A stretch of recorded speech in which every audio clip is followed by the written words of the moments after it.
प्यारे विद्यार्थियों, आज हम कक्षा 12 की सृजन पाठ्य पुस्तक के पहले अध्याय संतवाणी के तीसरे भाग राजियारा सोरठा का अध्ययन करेंगे। इसके कवि कृपाराम खिड़िया थे।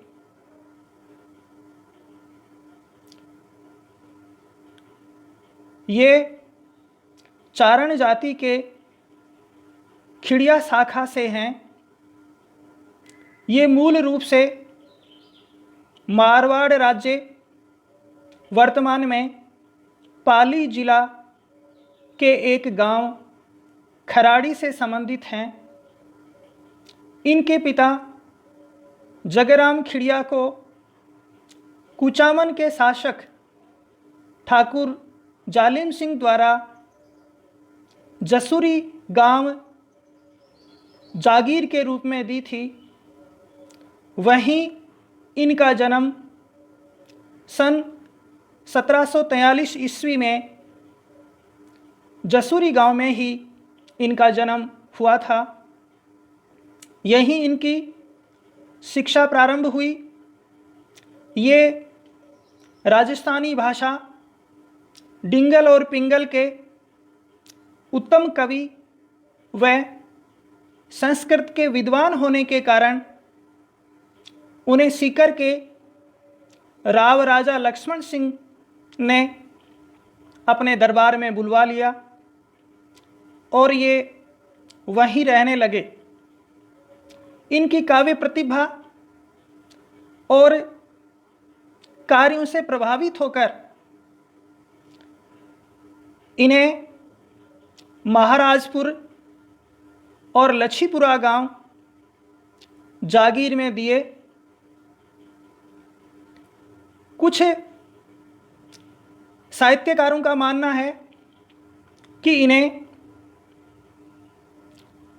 जागीर के रूप में भड़कोसनी, जिसे आज हम कृपाराम की ढाणी कहते हैं, तथा लच्छीपुरा जागीर इन्हें दी गई थी। कृपाराम की ढाणी उन्हीं के नाम से प्रसिद्ध हुई। यह सीकर जिले में नेछवा के पास में स्थित है।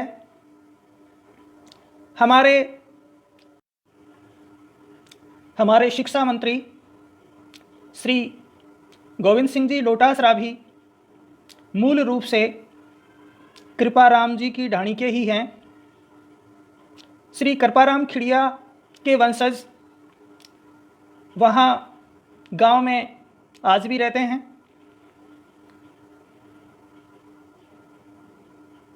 कृपाराम जी सीकर के दरबार में राव राजा लक्ष्मण सिंह जी के दरबार में रहे थे।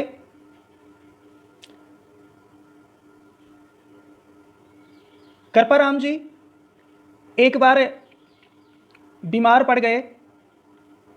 उनके सेवक, जिसका मूल नाम राजा राम था, ने उनकी खूब सेवा की और उस सेवा से कवि बहुत प्रसन्न हुए।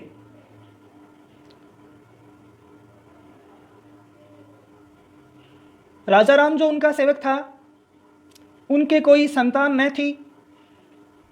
इस कारण से राजा राम, या जिसे वे प्यार से राजिया कहते थे, बहुत दुखी रहता था। और इस दुख को दूर करने के लिए कृपाराम जी ने उसे संबोधित करते हुए नीति के सोरठों की रचना की और लगभग 140 सोरठों की उन्होंने रचना की, जिनमें से 130 सोरठे उपलब्ध हैं। इन्होंने अपने सेवक को, जिसका नाम राजा राम था, अपने सोरठों के माध्यम से अमर कर दिया। आज हम कृपाराम से ज़्यादा राजिए के नाम को ज़्यादा जानते हैं और उसी से उनका जो साहित्य है राजियारा दूहा या राजियारा सोरठा के नाम से ही प्रसिद्ध है। इन सोरठों से राजिया को कवि से भी ज़्यादा लोकप्रिय बना दिया। इसके अतिरिक्त कृपाराम ने एक नाटक चाल सनेसी लिखा था और एक अलंकार ग्रंथ की भी रचना की थी, परंतु वे अब उपलब्ध नहीं हैं। इनके काव्य की हम बात करें तो उनकी जो विशेषता है वो पहली विशेषता यही है कि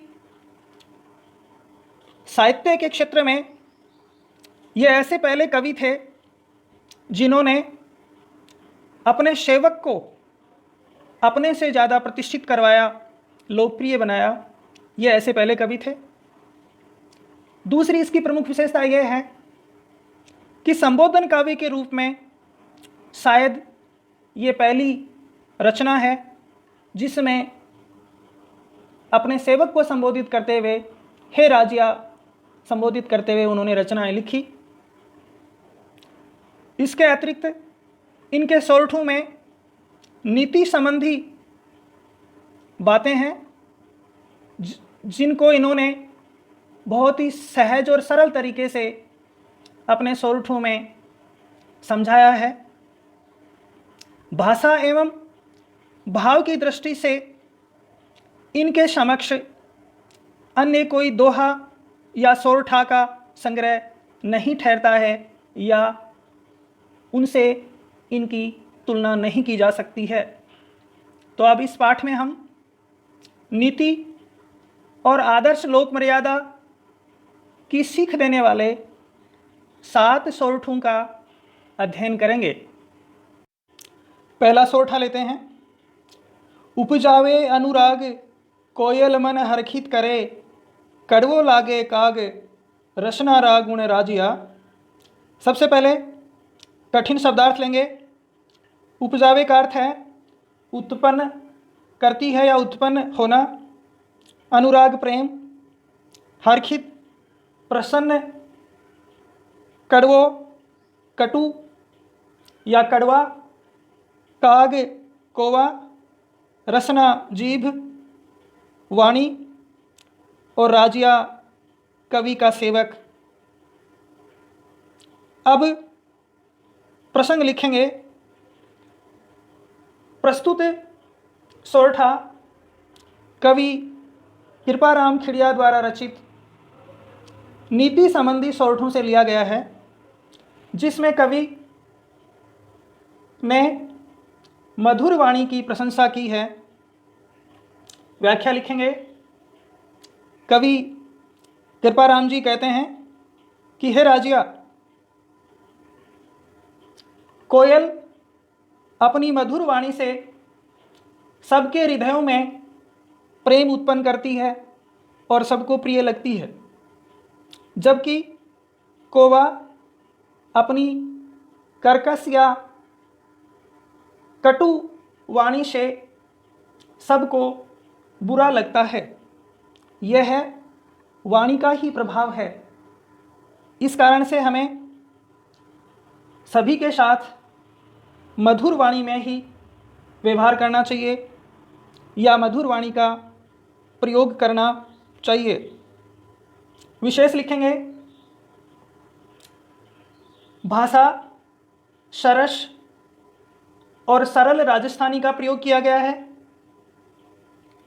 दूसरा बिंदु, कवि ने मधुर वाणी का महत्व समझाया है। तीसरा बिंदु, कवि ये बताना चाहते हैं कि कड़वा बोलने से कोई प्रेम नहीं करता है, सबको बुरा लगता है, इसलिए सदैव मधुर वाणी का प्रयोग करना चाहिए। यही संदेश दिया गया है। अगला बिंदु शैली नीतिपरक है और उपदेशात्मक है। अगला बिंदु अलंकार की हम बात करें तो यहाँ नया अलंकार केवल राजस्थानी भाषा में ही ये अलंकार प्रयुक्त होता है। वर्ण सगाई या वर्ण सगाई या वर्ण सगाई भी जिसे कहते हैं, इस अलंकार का यहाँ प्रयोग हुआ है। इसके अतिरिक्त इस दोहे की साम्यता कबीर के दोहे से भी ली जाती है। कबीर जी कहते हैं, कागा काको धन हरे, कोयल काको देत, मीठा शब्द सुनाए के, जग अपनो करी लेत। इस दोहे से इसकी साम्यता है। अब हम अगला सोरठा लेंगे। काली घनी कुरूप, कस्तूरी कांटा तुले, शक्कर बड़ी स्वरूप, रोड़ा तुले राजिया। सबसे पहले कठिन शब्दार्थ। काली, काली, घनी, अधिक या बहुत, कुरूप, भद्दी, कस्तूरी, एक अति सुगंधित पदार्थ जो मृग अर्थात हरिण की नाभि से प्राप्त होता है। कांटा, तराजू या तुला जिससे तोला जाता है। शक्कर, शक्कर या जिसको अपन चीनी बोलते हैं। स्वरूप, सुंदर। रोड़ा, पत्थर के टुकड़े। तुले, तोलना। कठिन शब्दार्थ के बाद में प्रसंग लिखते हैं। प्रस्तुत सोरठा कवि कृपाराम खिड़िया द्वारा रचित नीति के सोरठों से लिया गया है। इसमें कवि बता रहे हैं कि वस्तु का महत्व और मूल्य उसकी सुंदरता से नहीं अपितु उसके गुणों के आधार पर निश्चित होता है। व्याख्या लिखेंगे। कवि कृपाराम जी कहते हैं कि हे राजिया, जो कस्तूरी मृग से प्राप्त होने वाली जो कस्तूरी होती है वो देखने में काली और कुरूप अर्थात भद्दी और बुरी दिखती है, परंतु अत्यंत मूल्यवान और सुगंधित होने के कारण तुला अर्थात कांटे से तोलकर बेची जाती है। अर्थात मूल्यवान होने के कारण उसको बहुत ही सावधानी से तोलकर सही माप करके उसको बेचा जाता है। परंतु चीनी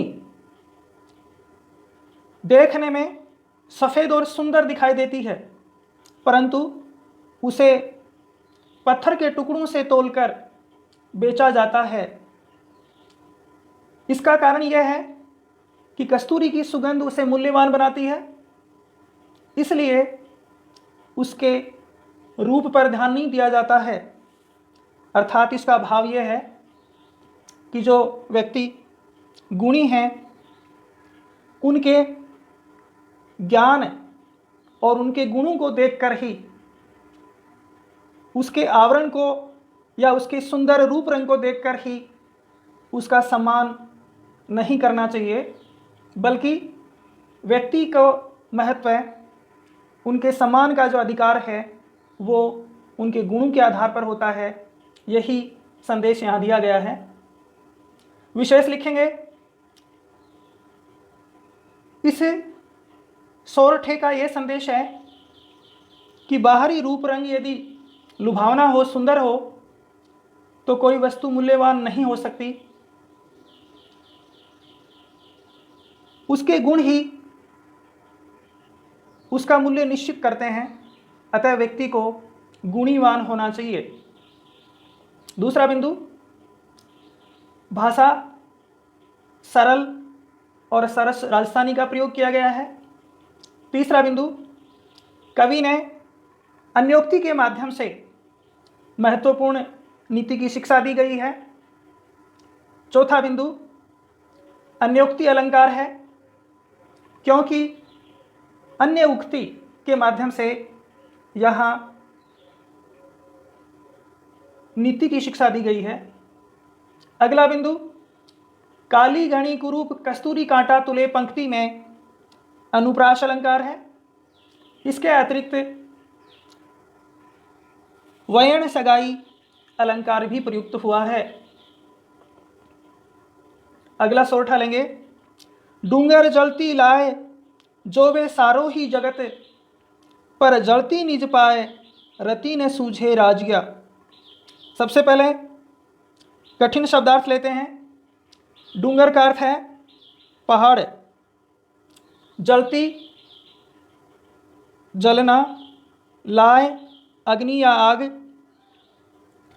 जोवे देखना, जगत संसार, पाए पैर, निज स्वयं के, रति तनिक भी थोड़ा सा, न सूझे दिखाई नहीं देना। अब हम प्रसंग लिखेंगे। प्रस्तुत सोरठा कवि कृपाराम खिड़िया द्वारा रचित नीति के सोरठों से लिया गया है। इसमें कवि उन लोगों पर व्यंग्य कर रहे हैं जो दूसरों की कलह और विवाद को देखकर प्रसन्न होते हैं। अब हम व्याख्या लिखते हैं। कवि कृपाराम जी अपने सेवक राजिया को संबोधित करते हुए कहते हैं कि हे राजिया, आज पूरा संसार दूर पर्वत पर जलती हुई आग को देखकर बड़ा प्रसन्न होता है, लेकिन अपने पैरों में लगी हुई आग उसे बिल्कुल भी दिखाई नहीं देती, उसकी ओर ध्यान नहीं देता है। अर्थात लोग दूसरों के बीच हो रहे कलह और विवाद को देखकर ही मन प्रसन्न होते हैं, परंतु अपने घर की कलह और विवाद की ओर बिल्कुल भी ध्यान नहीं देते हैं। यही संदेश यहाँ दिया गया है। विशेष लिखेंगे, भाषा सरस और सरल राजस्थानी का प्रयोग हुआ है। संत कबीर का भी यही मत है, जो दिल खोजा अपना मुझसे बुरा न कोई। इस उक्ति से भी इस सोरठे का साम्य है। अगला बिंदु लिखेंगे, कवि का आशय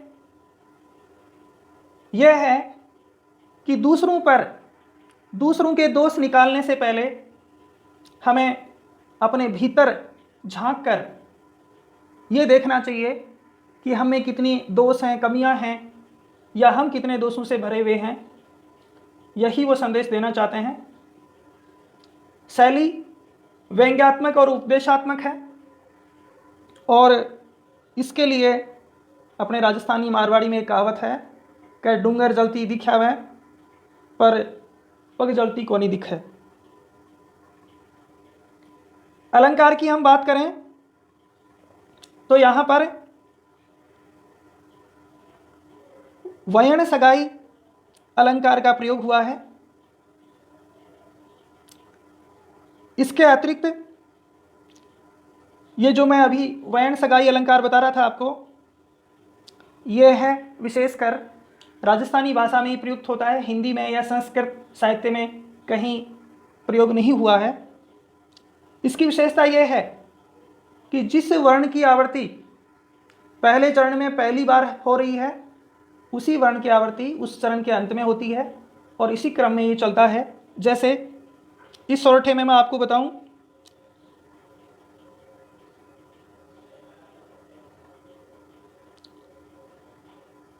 जोवे में जय वर्ण की आवृत्ति पहले चरण में है और जगत में जय वर्ण की आवृत्ति अंत में है। इसी प्रकार अगली पंक्ति में प वर्ण की आवृत्ति पहले और पाए में प वर्ण की आवृत्ति हुई है। इसी प्रकार आप देखेंगे रति में रे और राजिया में रे वर्ण, रति में पहले बार प्रथम स्थान पर और राजिया में आखिरी शब्द में हुआ है। तो इस प्रकार से जहाँ वर्णों की आवृत्ति होती है वहाँ वर्ण सगाई या वर्ण सगाई अलंकार होता है।